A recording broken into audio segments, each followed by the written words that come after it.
وقال نسوة في المدينة امرأة العزيز تراود فتاها عن نفسه قد شغفها حبا إنا لنراها في ضلال مبين. فلما سمعت بمكرهن أرسلت إليهن وأعتدت لهن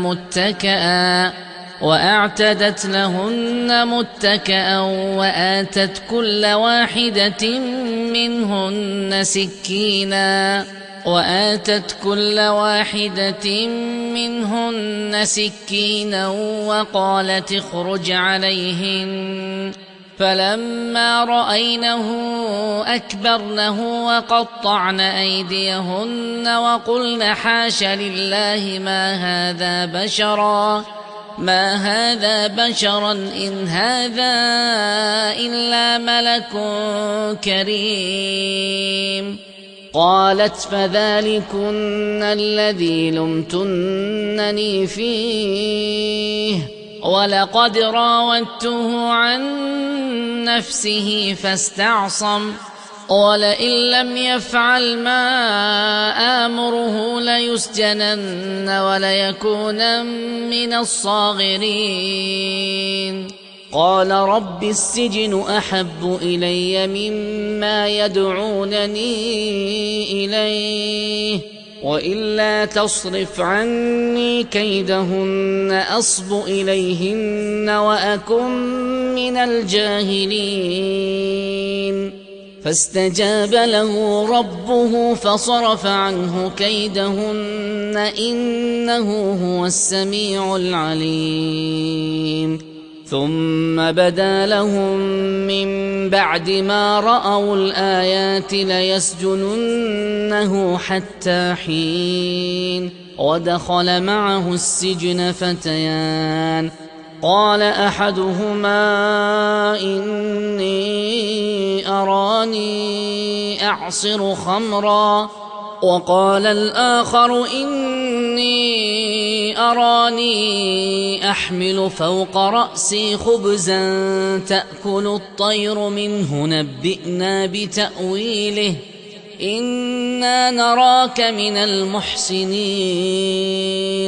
قال لا يأتيكما طعام ترزقانه إلا نبأتكما بتأويله قبل أن يأتيكما ذلكما مما علمني ربي إني تركت ملة قوم لا يؤمنون بالله وهم بالآخرة هم كافرون واتبعت ملة آبائي إبراهيم وإسحاق ويعقوب ما كان لنا أن نشرك بالله من شيء ذلك من فضل الله علينا وعلى الناس ولكن أكثر الناس لا يشكرون. يا صاحبي السجن أأرباب متفرقون خير أم الله الواحد القهار ما تعبدون من دونه إلا أسماء سميتموها أنتم وآباؤكم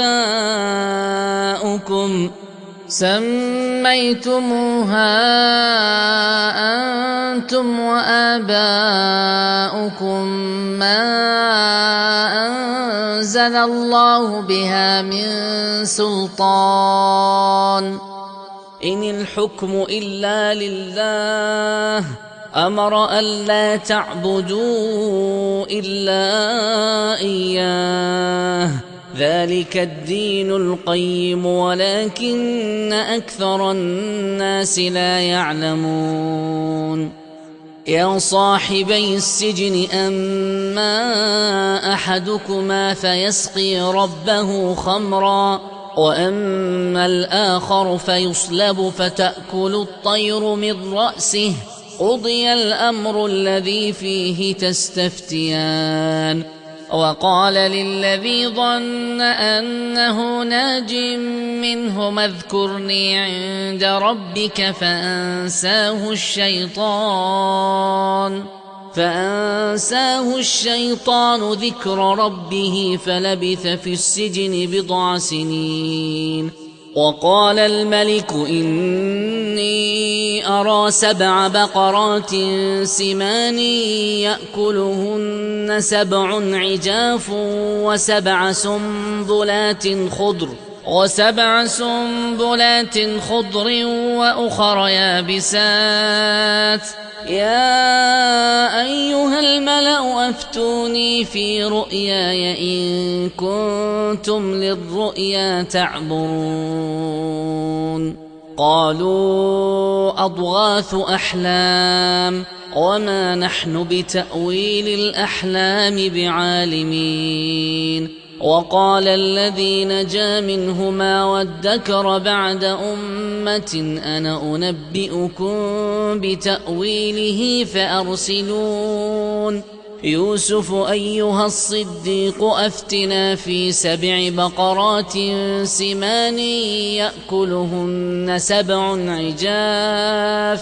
يأكلهن 7 عجاف و7 سنبلات خضر وأخر يابسات لعلي أرجع إلى الناس لعلهم يعلمون.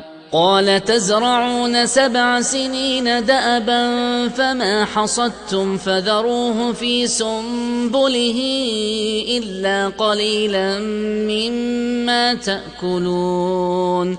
ثم يأتي من بعد ذلك 7 شداد يأكلن ما قدمتم لهن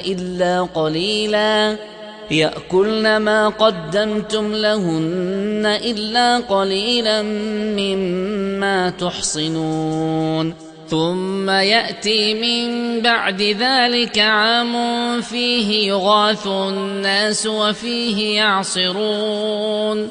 وقال الملك ائتوني به فلما جاءه الرسول قال ارجع إلى ربك فاسأله ما بال النسوة اللاتي قطعن أيديهن إن ربي بكيدهن عليم. قال ما خطبكن إذ راوتن يوسف عن نفسه قلن حاش لله ما علمنا عليه من سوء. قالت امرأة العزيز الآن حصحص الحق أنا راودته عن نفسه وإنه لمن الصادقين.